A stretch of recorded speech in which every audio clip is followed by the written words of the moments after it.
Hi guys, welcome to my YouTube channel. നമ്മൾ ഇന്നൊരു മങ്കടക്കറിയുടെ റെസിപ്പിയാണ് കാണിക്കുന്നത്.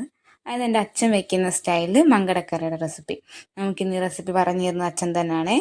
ഇത് വെക്കുന്നതും അച്ഛനാണ്. അപ്പം നമ്മൾ ആദ്യം അടുപ്പ് കത്തിച്ച് അതിനകത്തൊരു ചട്ടി വെച്ച് ചട്ടി ചൂടായി വരുമ്പോഴത്തേക്ക് അതിനകത്തോട്ട് പച്ച വെളിച്ചെണ്ണ ഒഴിക്കുക. പച്ച വെളിച്ചെണ്ണ ഒഴിച്ച് നന്നായിട്ട് തിളയ്ക്കണേ. എണ്ണ നന്നായിട്ട് തിളച്ച് വരുമ്പോൾ നമ്മൾ അതിനകത്തോട്ട് കടുക് ഉലുവയിട്ട് പൊട്ടിച്ചെടുക്കുക.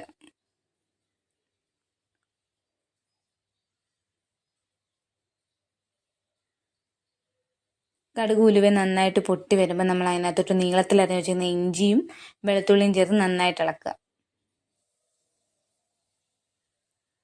ഇഞ്ചിയും വെളുത്തുള്ളിയും ഒന്ന് മൂത്ത് വരുമ്പോഴത്തേക്കും അതിനകത്തോട്ട് നമ്മൾ ചെറുതായിട്ട് അരിഞ്ഞ് വെച്ചേക്കുന്ന കൊച്ചുള്ളിയും പച്ചമുളകും ഇടും. കൊച്ചുള്ളിയും പച്ചമുളകും നന്നായിട്ടൊന്ന് മൂത്ത് വരുമ്പോഴത്തേക്കും അതിനകത്തോട് നമുക്ക് കുറച്ച് കറിവേപ്പില ഇടാവേ.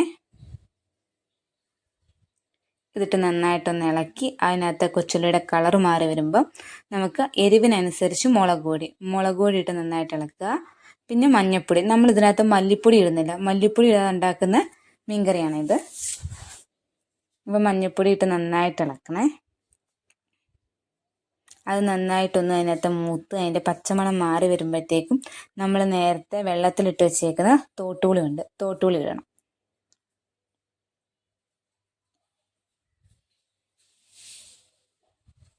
നേരത്തെ നമ്മൾ ഇത്തിരി ചൂടുവെള്ളത്തിനകത്ത് തോട്ടുള്ളി ഇട്ട് കുതിരാൻ വെച്ചിട്ടുണ്ടായിരുന്നു. നമുക്ക് അതിനകത്തോടെ ചേർക്കാം.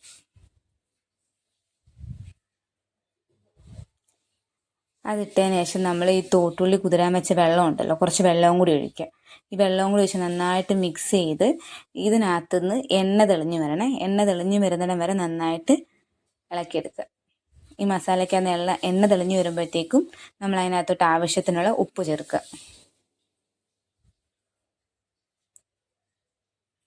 ഉപ്പ് ചേർത്ത് നന്നായിട്ട് ഇളക്കിയതിന് ശേഷം നമ്മൾ അപ്പുറത്തെ ഗ്യാസിനകത്ത് വെള്ളം തിളയ്ക്കാൻ വെച്ചിട്ടുണ്ടായിരുന്നു, തിളപ്പിക്കാനേ. അപ്പം ചെറിയ ചൂടുവെള്ളം അതിനകത്തോട്ട് ഒഴിക്കുക. ചൂടുവെള്ളം ഒഴിച്ച് നന്നായിട്ട് ഇളക്കി ഇതൊന്ന് തിളച്ച് വരുന്നിടം വരെ വെയിറ്റ് ചെയ്യണം. ഇനി നമ്മുടെ അരപ്പ് നന്നായിട്ട് തിളച്ച് വരണം. നമുക്ക് അടച്ച് വയ്ക്കാം.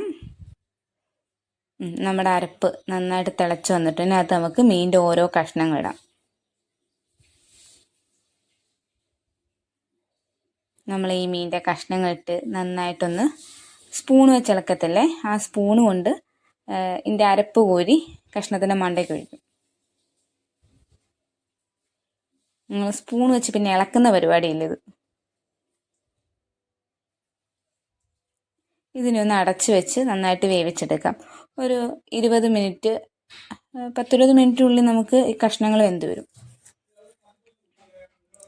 ഈ കഷ്ണം നന്നായിട്ട് വെന്ത് അരപ്പൊന്ന് കുറുകി വന്നിട്ടുണ്ട്. നമ്മൾ ഇതിനകത്തോട്ട് ഇനി ആവശ്യത്തിനുള്ള ഉലുവാപ്പൊടി ചേർക്കും.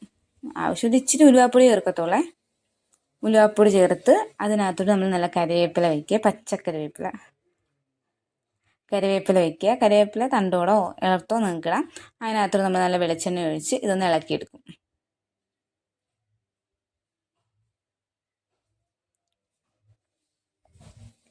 ഇതൊന്ന് ഇളക്കി നമ്മളൊന്ന് അടച്ച് വെച്ച് തുറന്നെടുക്കുമ്പോഴത്തേക്ക് ഇതൊന്ന് തിളച്ച് നിന്ന് നമ്മളൊന്ന് അടച്ച് വയ്ക്കും. ഇനി ഒന്ന് തുറക്കുമ്പോഴത്തേക്കും നല്ല അടിപൊളി കുറുകിയ നല്ല കളറുള്ള മീൻകറി റെഡിയാകും. അപ്പം നിങ്ങൾക്ക് ഇഷ്ടപ്പെട്ടാൽ നിങ്ങളൊന്ന് ട്രൈ ചെയ്ത് നോക്കുക. ട്രൈ നോക്കിയിട്ട് അഭിപ്രായം പറയണം. താങ്ക്